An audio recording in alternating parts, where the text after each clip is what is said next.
चलिए दोस्तों, स्वागत है आपका इजी लर्निंग की एक नई वीडियो में। 12th आपका अब नेक्स्ट एग्ज़ाम इकोनॉमिक्स का है 28 को। हम डेली एक या दो सैम्पल पेपर का ट्राई करेंगे। प्लीज़ बच्चों कोऑपरेटिव रहिएगा, क्वेरीज पूछते रहिएगा, इससे मोटिवेशन मिलता है। मैं लगातार आपको सैम्पल पेपर कराऊंगा, लेकिन प्लीज़ थोड़ा सपोर्ट कीजिएगा, ठीक है। बिना किसी देरी के शुरू करेंगे। कोई किसी सब्सक्राइब करने के लिए नहीं बोलूँगा, किसी से लाइक के लिए नहीं, किसी से शेयर के लिए नहीं। अच्छा लगे खुद करना है, वरना मत करना, कोई बात नहीं, बस पढ़ लो। अब बोर्ड सर पर है, ठीक है। कह रहा है कि इन्वेस्टमेंट इंक्रीज़ हुआ है 100 करोड़ से, तो डेल्टा आई की वैल्यू हमें 100 दे रखी है। फिर कह रहा है इसकी वजह से इनकम इंक्रीज़ हो गई 250 की, यानी डेल्टा वाई की वैल्यू हमें 250 दे रखी है, इक्वल टू 250। फिर हमसे कह रहा है मल्टीप्लायर की वैल्यू क्या होगी, तो बच्चों सिंपल सा formula K equal to delta Y upon delta I. Value put करोगे 250 अपॉन 100, यानी 0.25 आंसर आ जाएगा, सॉरी 2.5 आंसर आ जाएगा, 2.5, ठीक है, सिंपल सा। फिर कह रहा है व्हाट डज इट इम्प्लाइज, ये इम्प्लाई क्या करता है, इसका मतलब क्या होता है। तो इसका मतलब है कि अगर कभी भी 1 रुपये का भी इन्वेस्टमेंट किया जाएगा, इससे इनकम की वैल्यू 2.5 टाइम्स इंक्रीज़ होती जाएगी। फिर कह रहा है कि इसी बेसिस पर हमें बताना है कि इनकम कितनी चेंज होगी अगर इन्वेस्टमेंट 750 का चेंज हो जाए। तो के की वैल्यू 2.5 जो अभी हमने निकाली थी। कह रहा है डेल्टा वाई की वैल्यू निकाल के दिखाओ। डेल्टा आई की वैल्यू 750 दे रखी है, क्रॉस मल्टीप्लाई में ले जाओ, सीधा सीधा सॉल्व कर लो। 750 टू 1500 और 375, यानी 1875 आंसर आ जाएगा आपका, ठीक है। बच्चों कैलकुलेशन थोड़ा तेज़ कर रहा हूँ, हो सकता है कभी कैलकुलेशन में गलती हो जाए, तो आप वो खुद से कर लीजिएगा, वैसे करेक्ट ही होगी ज़्यादातर। एमपीसी की वैल्यू 0.9 दे रखी है, मल्टीप्लायर की वैल्यू पूछी है। के इज इक्वल्स टू, फॉर्मूला होता है बच्चों 1/1 माइनस MPC। इसको सॉल्व करोगे तो 1/1 माइनस 0.9 यानी 0.1 बचेगा, पॉइंट हटाओ, जीरो बढ़ाओ, आंसर आ गया 10। कह रहा है कितने इन्वेस्टमेंट की ज़रूरत होगी अगर इनकम 5000 बढ़ानी हो, तो K is equals to delta Y, delta Y की वैल्यू 5000 अपॉन डेल्टा आई की वैल्यू निकालनी है, जहाँ के की वैल्यू हमें दे रखी है 10। क्रॉस जीरो से जीरो कट गया, क्रॉस मल्टीप्लाई करके इधर चला जाएगा, तो डेल्टा इक्वल टू 500 आंसर आ जाएगा, ठीक है। बहुत आसान क्वेश्चन है, आप बिल्कुल चिंता मत कीजिएगा, पेपर का लेवल ऐसे ही आसान सा रहेगा। नेक्स्ट क्वेश्चन देखिए कितना हलवा है। कह रहा है कि इनमें से कौन सी चीज़ नेशनल इनकम में काउंट की जाएगी, इसके साथ अपना रीज़न दीजिए। ये क्वेश्चन आना ही आना है, इस तरीके का एक क्वेश्चन। कह रहा है government expenditure on street lighting, देखो सरकार ने पैसा खर्च करा है स्ट्रीट लाइटिंग पे। एक्सपेंडिचर मेथड में देखो पढ़ा था ना, गवर्नमेंट फाइनल कंजप्शन एक्सपेंडिचर, वो यही है। फाइनल कंजप्शन एक्सपेंडिचर एक फाइनल गुड है स्ट्रीट लाइट, जिस पर सरकार पैसा खर्च कर रही है, इसका मतलब ये नेशनल इनकम में काउंट होगा। रीज़न क्या देंगे, due to the expenditure on the street lighting the goods and services actually produce in the economy in current year, that's why it is the part of national income, ठीक है, of that particular country. अगला question कह रहा है receipts from the sale of land, कि हमने एक cell करा है, मतलब ज़मीन बेची है। ज़मीन बेची, कोई गुड्स एंड सर्विसेज थोड़ी ना प्रोड्यूस हुई। जब गुड्स एंड सर्विसेज प्रोड्यूस नहीं हुई तो नेशनल इनकम में काउंट नहीं होगा। और इसी चीज़ को इंग्लिश में बना के लिख दो आप। लिखोगे due to the sale of land there is no production of goods and services in the economy, hence it is not the part of national income.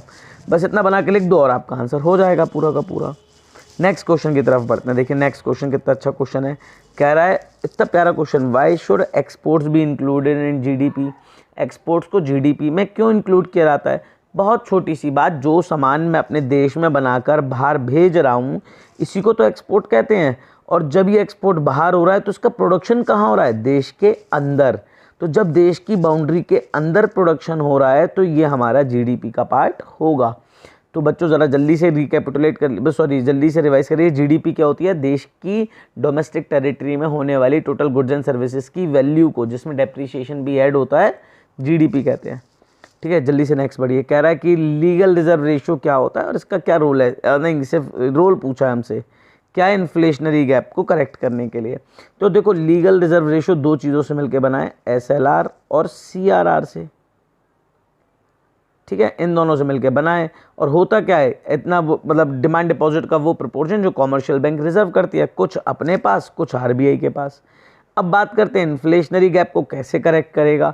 Inflationary gap है यानी मार्केट में महंगाई ज़्यादा है, डिमांड ज़्यादा हो रही है, तो अब हमें लोन को कम करने की ज़रूरत है। तो लोन को जब हम कम करेंगे तो उसके लिए RBI LRR को बढ़ा देगी।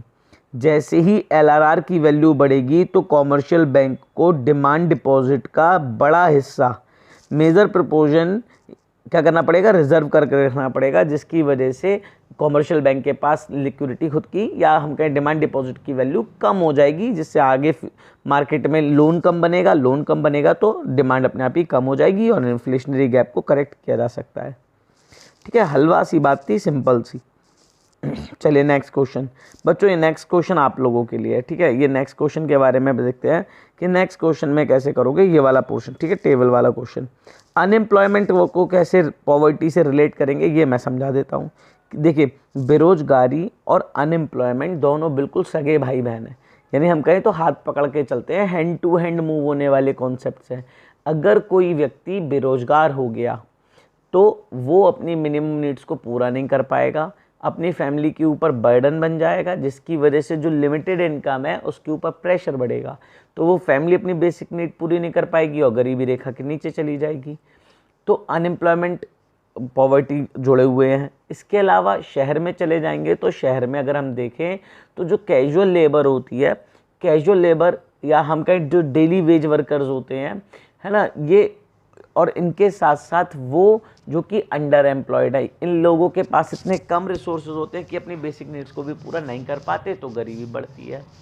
अब हम तीसरा पॉइंट बनाएंगे। तीसरा पॉइंट ये कि जब सरकार गरीबी ख़त्म करना चाहती है तो सरकार को बेरोजगारी को ख़त्म करने वाले प्रोग्राम चालू करने पड़ते हैं, जैसे मनरेगा हो गया, जैसे प्रधानमंत्री शहरी स्वरोजगार योजना हो गई, प्रधानमंत्री ग्राम स्वरोजगार योजना हो गई, स्वर्ण जयंती ग्राम स्वरोजगार योजना हो गई।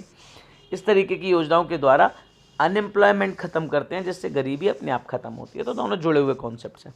ये क्वेश्चन आपको बच्चों खुद से मुझे बताना है, आपको एस्टिमेट करके बताना है कि रूरल और अर्बन इंडिया में वर्कफोर्स कितनी होगी। ये दोनों वैल्यूज़ आपको कमेंट बॉक्स में मुझे बतानी है। ठीक है, इसके बाद नेक्स्ट पे जाते हैं। नेक्स्ट क्वेश्चन है, sustainable development is a paradigm shift in development thinking.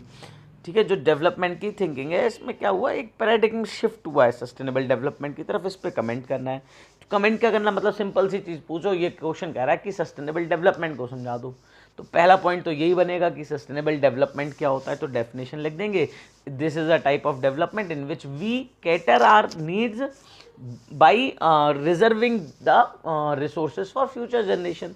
हम अपनी नीड्स को केटर करते हैं और अपने रिसोर्सेज को फ्यूचर जनरेशन के लिए रिजर्व करके रखते हैं, इसे हम सस्टेनेबल डेवलपमेंट कहते हैं। पहला पॉइंट हो गया। दूसरे पॉइंट की बात करेंगे तो सस्टेनेबल डेवलपमेंट के लिए हमें ऐसे सोर्सेज को, ऐसे फ्यूल्स का इस्तेमाल करना पड़ता है जिससे हमारे नेचुरल रिसोर्सेज रिजर्व भी रहें और हमारे जो इन्वायरमेंट पे पड़ने वाले उनके नेगेटिव इम्पैक्ट्स हैं उनको रोका भी जा सके। दूसरा पॉइंट हो गया। तीसरा पॉइंट हो गया सस्टेनेबल डेवलपमेंट के लिए कि जो सस्टेनेबल डेवलपमेंट है इसमें लोगों को अवेयर किया जाता है रिसोर्सेज के एक्सप्लॉयटेशन के इम्पैक्ट्स के बारे में, या जो इन्वायरमेंटल डिग्रेडेशन हो रहा है उसके इम्पैक्ट्स के बारे में, ताकि लोगों के पार्टिसिपेशन को भी बढ़ाया जा सके। ठीक है, तो ये तीन चीज़ें हो गई, 3 पॉइंट्स में आप आसानी से आंसर समझा सकते हो। अगले क्वेश्चन देखिए, 3 मार्क क्वेश्चन में कह रहा है कि जो गवर्नमेंट ऑफ इंडिया है उसने जनधन योजना, ठीक है, मोदी जी ने शुरू कराई थी। हर एक घर वालों का एक एक अकाउंट खुलवा दिया गया 0 रुपये में। तो कह रहा है इससे किस तरीके से ये जो हमारी नेशनल इनकम है इस पर किस तरीके से असर पड़ेगा। तो देखिए पॉइंट्स मान से लिखेंगे। पहला पॉइंट, जनधन योजना के तहत सभी का 0 रुपये में यानी 0 कॉस्ट पर अकाउंट खुलवा दिया गया। इससे फ़ायदा क्या होगा, जो लोग अब सेविंग अपने घर में कर रहे थे वो लोग अब सेविंग कहाँ करेंगे, बैंक में पैसा जमा करके करेंगे। इससे 2 चीज़ें हुई, उन लोगों को तो इंटरेस्ट मिल जाएगा डिपॉजिट पर, जिससे उनकी वैल्यू बढ़ेगी इनकम की। दूसरी चीज़, ये पैसा मार्केट सर्कुलेशन में फ्लो में आ जाएगा, बैंक्स के पास आ जाएगा, तो बैंक इससे लोन ज़्यादा बनाएंगी, मार्केट में पैसा तेज़ी से ट्रांजैक्शन में जाएगा, और जितना तेज़ी से इकोनॉमी में पैसा घूमता है ना बच्चों, उतनी ज़्यादा गुड्स एंड सर्विसेज को जनरेट करने का मौका मिलता है। ठीक है, जितनी तेज़ी से घूमेगा उतनी डिमांड क्रिएट होगी, उतनी गुड्स एंड सर्विसेज प्रोड्यूस होंगी, तो इससे देश की नेशनल इनकम बढ़ेगी। ठीक है, चलिए नेक्स्ट क्वेश्चन की तरफ देखते हैं। नेक्स्ट क्वेश्चन कह रहा है कि मान के चलिए जीडीपी एमपी की वैल्यू हमें दे रखी है 2200। देखिए न्यूमेरिकल क्वेश्चन है, बढ़िया क्वेश्चन है, तो इसकी वैल्यू लिख लेते हैं एक तरफ। कह रहा है जीडीपी एमपी की वैल्यू हमें 2200 दे रखी है। ठीक है, फिर हमसे कह रहा है नफीफा, ठीक है, नफिया की वैल्यू NFIA की वैल्यू हमें दे रखी है 200 करोड़। ठीक है, इसकी वैल्यू हमें 200 करोड़ दे रखी है। और क्या दे रखा है, कह रहा है NIT लेस सब्सिडीज, ठीक है, टैक्सेस लेस सब्सिडीज, इसका मतलब होगा NIT इनडायरेक्ट टैक्स में जब सब्सिडी लेस कर देते हैं तो बचता है नेट इनडायरेक्ट टैक्स की वैल्यू 300 करोड़ हो गई। फिर नेशनल इनकम दे रखी है यानी NNPFC दे रखा है हमें, ठीक है, NNPFC यानी 1700 करोड़। हमसे कह रहा है डेप्रीशिएशन की वैल्यू बताइए। देखिए भैया इस क्वेश्चन में सीधे तरीके से कान पकड़ोगे तो क्वेश्चन सॉल्व नहीं होगा। आप ऐसे समझो ये रहा NNPFC, डेप की वैल्यू निकालनी है तो नेट और ग्रॉस के बीच का डिफरेंस तो डेप होता है। तो हम अगर यहाँ पर GNPFC की वैल्यू फाइंड कर लें तो हमारा काम हो जाएगा। सिंपल सी बात तो यही है ना। चलो बच्चों इस क्वेश्चन को मैं ज़रा आपको समझा के दिखाता हूँ कि क्वेश्चन कैसे सॉल्व करेंगे बहुत आसान तरीके से, कि अगर हमें इस क्वेश्चन को सॉल्व करने का हो तो हम कैसे करके आसान सॉल्व कर सकते हैं। देखिए मैं लिखूँगा NNPFC is equals to GNPFC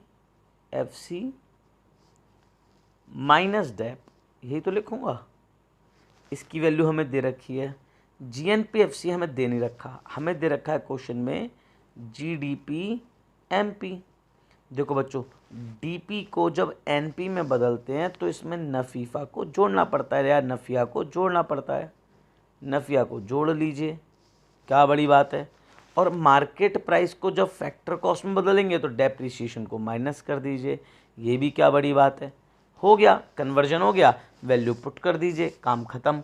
यानी NNPFC में बाकी GDP-MP और नफिया की वैल्यू जोड़ देना, और इसके अलावा सॉरी NIT, यहाँ पे डेप्रिसिएशन, यहाँ पे बच्चों NIT रह गया, MP से FC पे जाएंगे तो NIT माइनस करेंगे, माइनस NIT, और ये डेप्रिसिएशन बाहर का हो गया। वैल्यू रखो, क्वेश्चन सॉल्व हो जाएगा। ज़रा देखते हैं कितनी वैल्यू आएगी अगर हम वैल्यू के बाद सॉल्व करके देखें तो। ठीक है, देखो नेशनल इनकम हमें दे रखी है 1700 करोड़, नेशनल इनकम 1700 करोड़ है हमारे पास। GDP-MP की वैल्यू हो गई 2200, 2200 में हमें नफिया जोड़ना है तो 2200 और 200 2400, और उसमें से हमें सब्सिडीज़ को NIT को माइनस करना होता है, तो NIT को माइनस कर देते हैं, यानी ये रह जाएगा 2100। तो 1700 equal to 2100 minus dep. Question को सॉल्व कर लो, डेप की वैल्यू 400 आ जाएगी आपकी, सिंपल सिंपल। चलिए नेक्स्ट क्वेश्चन की तरफ पढ़ते हैं बच्चों। नेक्स्ट क्वेश्चन देखिए, नेक्स्ट क्वेश्चन है, हमसे पूछ रहा है कि ये टेबल को हमें रीड करना है, ऊपर वाली दी हुई टेबल को रीड करना है और इंडिया में हेल्थ इंफ्रास्ट्रक्चर के एनालाइज करना है, इवेल्युएट करना है। बच्चों देखो जब भी हम इवेल्युएट करते हैं तो हमेशा सिर्फ अच्छी चीज़ें नहीं बताते, कुछ नेगेटिव चीज़ें भी बतानी पड़ती हैं। जैसे देखो इसमें पॉइंट्स हम कैसे करके लिखेंगे, कहेंगे कि 1951 से 2018 तक जाते जाते अगर हम देखें तो हमारे देश में हर टाइम हर पीरियड में इंफ्रास्ट्रक्चर की ग्रोथ हुई है। ठीक है, ये बताता है कि हमारे यहाँ पर जो सरकार है उसने सोशल इंफ्रास्ट्रक्चर में हेल्थ पर बहुत ज़्यादा फोकस किया है, लोगों की इसकी वजह से हेल्थ इम्प्रूव होगी, बीमारियों को आसानी से कंट्रोल किया जा सकता है, डेथ रेट को कंट्रोल किया जा सकता है, ये सब हमें बेनिफिट मिले होंगे। लेकिन अब नेगेटिव चीज़ पर लिखें तो वो क्या है, हमारे यहाँ पर ये जो हेल्थ इंफ्रास्ट्रक्चर ग्रो कर रहा है इसकी जो ग्रोथ रेट है वो पॉपुलेशन की ग्रोथ रेट से कम है, यानी पॉपुलेशन तेज़ी से बढ़ रही है और इंफ्रास्ट्रक्चर उतनी तेज़ी से नहीं बढ़ पा रहा, जिसकी वजह से हमारे देश में आज भी बहुत सारे लोग ऐसे हैं जो इंफ्रास्ट्रक्चर हेल्थ इंफ्रास्ट्रक्चर तक अपना एक्सेस नहीं रख पाते। ठीक है, इसी वजह से हमारे देश में देखेंगे तो जो हॉस्पिटल्स वगैरह हैं वो हर जगह पर एक जैसे नहीं हैं, कुछ जगह पर बहुत अच्छे अच्छे हॉस्पिटल्स हैं तो कुछ जगह पर प्राइमरी हेल्थ केयर सेंटर्स हैं बस। चलिए नेक्स्ट क्वेश्चन बच्चों, सोर्स बेस्ड क्वेश्चन है। सोर्स बेस्ड क्वेश्चन आपको खुद करने हैं, सोर्स बेस्ड क्वेश्चन मैं कराता नहीं हूँ, सोर्स बेस्ड क्वेश्चन पे आपको दिमाग यहाँ पे लगाना है। ठीक है, क्वेश्चन नंबर 8 और क्वेश्चन नंबर 9 देख लीजिएगा, आपको खुद से सॉल्व करने हैं। मैंने सोर्स दिखा दिया है, स्क्रीनशॉट ले लीजिएगा, आराम से सॉल्व कीजिएगा घर पर। नेक्स्ट क्वेश्चन की तरफ बढ़ते हैं। नेक्स्ट क्वेश्चन कह रहा है what do you understand by aggregate demand, और इसके दो कंपोनेंट। तो एग्रीगेट डिमांड का मतलब होता है the total sum of demand create in an economy for all goods and services. ठीक है, किसी भी इकोनॉमी में टोटल गुड्स एंड सर्विसेज की होने वाली एक साल में डिमांड को ही एग्रीगेट डिमांड कहा जाता है। इसके कोई दो कंपोनेंट समझाने हैं। वैसे अगर एग्रीगेट डिमांड के 4 कंपोनेंट होते हैं, C+I+G प्लस नेट एक्सपोर्ट, तो इनमें से कोई दो समझा दीजिए, कंजप्शन एक्सपेंडिचर और इन्वेस्टमेंट समझा दीजिए। कोई दो समझा देंगे आपका आंसर कंप्लीट हो जाएगा। नेक्स्ट अब LAQ की तरफ पढ़ते हैं। देखिए बच्चों LAQs पर आते हैं। तो LAQ में पहला ही क्वेश्चन न्यूमेरिकल है, जिसमें कह रहा है कि नेशनल इनकम Y की वैल्यू 80, 80, बहुत अच्छे। फिर कह रहा है C की वैल्यू 64, ये तो और भी अच्छे। फिर कह रहा है APS की वैल्यू निकालो। तो बच्चों APS का फॉर्मूला होता है सिंपल सा S/Y। अब आप कहोगे सर एस तो दे नहीं रखा। यार आपने 80 रुपये कमाए, 64 रुपये खर्च कर दिए, बच कितने गए? 16 रुपये। ये तो बच्चों को आता है ये वाला आंसर। अपॉन 80 कर दो, काट लोगे तो 16 1 जा 16 5 जा, आंसर आ जाएगा 0.2। इसमें तो कोई दिमाग लगाने की ज़रूरत नहीं थी क्वेश्चन में। फिर अगला क्वेश्चन कह रहा है कि इसी में कि इनकम राइज होकर 100 हो गई। अब नई इनकम हो गई हमारी 100। कह रहा है कि C कंजप्शन एक्सपेंडिचर बढ़ के हो गया 78। अब कह रहा है APC की वैल्यू निकालो। तो बच्चों C/Y कर दोगे तो APC हो जाएगा 78/100 कर दोगे 0.78 आंसर आ जाएगा। ये भी कोई हलवा बात नहीं थी, मतलब कुछ बड़ी बात नहीं थी, हलवा सही था। इसके बाद कह रहा है MPC की वैल्यू निकालो। तो बच्चों MPC का फॉर्मूला होता है change in consumption upon change in income. पहले कंजप्शन था 64 का, अब कंजप्शन है 78 का, तो कंजप्शन चेंज हो गया 14 का। इनकम पहले थी 80 की, अब इनकम हो गई है 100 की, तो इनकम बढ़ गई 20 की। सॉल्व कर लो 0.7 आंसर आ जाएगा MPC का। हलवा। नेक्स्ट क्वेश्चन देखते हैं बच्चों। क्वेश्चन नंबर 12 कह रहा है, देखिए न्यूमेरिकल क्वेश्चन है, GDP MP की वैल्यू निकालनी है, इनकम मेथड से निकालनी है। काम की बात ये देखो, अगर आउटपुट मेथड से निकालनी होती तो value of output minus value of input, IC और GDP MP सॉल्व हो जाता। यानी अगर हमें करना हो तो हम चेक तो बहुत आसानी से कर सकते हैं इस क्वेश्चन को। 14 18 32 और ये हो जाएंगे 5200, 5200 और ये हो जाएंगे हमारे 2400। तो आंसर हमारा 2800 आना चाहिए। मेन बात तो ये है ना। लेकिन हमें निकालना किससे? इनकम मेथड से। तो इनकम मेथड से कैसे निकालेंगे उस पर ध्यान देते हैं। NDPFC निकलता है इनकम मेथड से, इक्वल टू COE OS और MI, ये फॉर्मूला होता है। COE की वैल्यू देखो 800, MI की वैल्यू 1300, OS की वैल्यू 600। तो 8 से 14 और 13 2700, ये तो आ गई हमारी GDP। NDPFC की वैल्यू कन्वर्जन करना आपको बहुत बेहतर तरीके से आता है, GDP MP। नेट से ग्रॉस पे जाएंगे तो डेप जोड़ेंगे, FC पे MP पे जाएंगे तो NIT को जोड़ेंगे। तो डेप और NIT की वैल्यू को जोड़ना रह गया है। अब डेप और NIT की वैल्यू देख लीजिए, 2700 में जोड़ दीजिएगा। ठीक है, देखते हैं डेप और NIT की वैल्यू कितनी दे रखी है। डेप की वैल्यू 80, NIT की वैल्यू 20। तो 2700 पहले आए थे, 80 और 20 100 हो गए। आंसर आपका सीधा 2800 आ गया। और चेक करने के लिए हमने पहले सॉल्व करके देख लिया था पहले से। 2800 ये आना चाहिए था हमारा, 2800 आ गया, करेक्ट आंसर हो गया। नेक्स्ट कह रहा है कि बताइए बच्चों, ओल्ड एज पेंशन और रिटायरमेंट पेंशन में क्या डिफरेंस है जब हम इन्हें नेशनल इनकम में एस्टिमेट करते हैं। तो ओल्ड एज पेंशन सरकार के द्वारा प्रोवाइड की जाने वाली ट्रांसफ़र इनकम होती है जो हमें फ्री में मिलती है, इसलिए नेशनल इनकम में जोड़ी नहीं जाती। जबकि रिटायरमेंट पेंशन होती है वो जो भी वर्कर होता है उसकी सैलरी से कटने वाला हिस्सा होता है, उसने अपने वर्किंग टाइम पीरियड में ही कमा लिया था, मिलेगा कब? फ्यूचर में। तो यही तो डेफर्ड इनकम है उसकी, है ना। अब उसने कमाई है मेहनत से, इसका मतलब ये नेशनल इनकम में जुड़ेगी। ये डिफरेंस हो गया। आगे बढ़ते हैं नेक्स्ट क्वेश्चन की तरफ। कह रहा है कि GNP की estimate value total worth of production and services जो कि नॉर्मल रेसिडेंट ने कमाई होती है उसे कहते हैं। लेकिन अगर हम NNP निकाल देखें तो जो GNP होता है, GNP में से हमें डेप्रिसिएशन निकालना पड़ता है, तब NNP की वैल्यू आती है। तो ये पूछ रहा है कि GNP में हम डेप्रिसिएशन को कट करते क्यों हैं। सिंपल सी, बहुत सिंपल सी बात कहेंगे तो बच्चों देखो, GNP का मतलब होता है हमारे देश के नॉर्मल रेसिडेंट्स ने एक साल में जितना भी गुड्स एंड सर्विसेज का प्रोडक्शन करा वो वैल्यू। लेकिन उसके प्रोडक्शन को करने के लिए जो मशीनरी या फिक्स्ड असेट्स यूज़ किए गए हैं उनकी वैल्यू में नॉर्मल वियर एंड टीयर तो होता ही होता है, यानी छोटी मोटी टूट फूट तो होगी, जिसकी वजह से असेट्स की वैल्यू कम हो जाती है। इसी कमी को पूरा करने के लिए जितने भी प्रोड्यूसर्स होते हैं कुछ वैल्यू को निकाल के साइड करते रहते हैं कि जिस दिन ये मशीन ख़त्म होगी उस दिन हम इसे रिप्लेस कर देंगे। तो उसी वैल्यू को, जो वैल्यू कम हो रही है मशीन की, उसे हम डेप्रिसिएशन कहते हैं। और जब हमें NNP MP निकालना होता है तो GNP NP में से हम डेप्रिसिएशन को माइनस कर देते हैं, तो हमें पता चल जाता है कि एक्चुअल कितनी वैल्यू का प्रोडक्शन हुआ है। ठीक है, अगला क्वेश्चन देखिए, इसमें हमसे कह रहा है कि net value added at market price की वैल्यू निकालनी है। बच्चों देखिए, हमें पता है कि जब हम वैल्यू एडेड मेथड से सॉल्व करेंगे तो GVAMP निकलेगा और NVMP में से कन्वर्ट किया जाएगा डेप्रिसिएशन को हटाकर।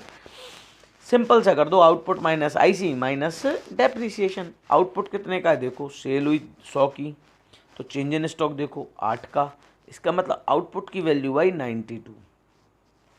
IC की वैल्यू देख लो 24, ये भी माइनस कर दो, इसमें भी क्या वाला है, कितनी है 24, तो 92 में से 24 जाएंगे बच्चों 68 बचेंगे।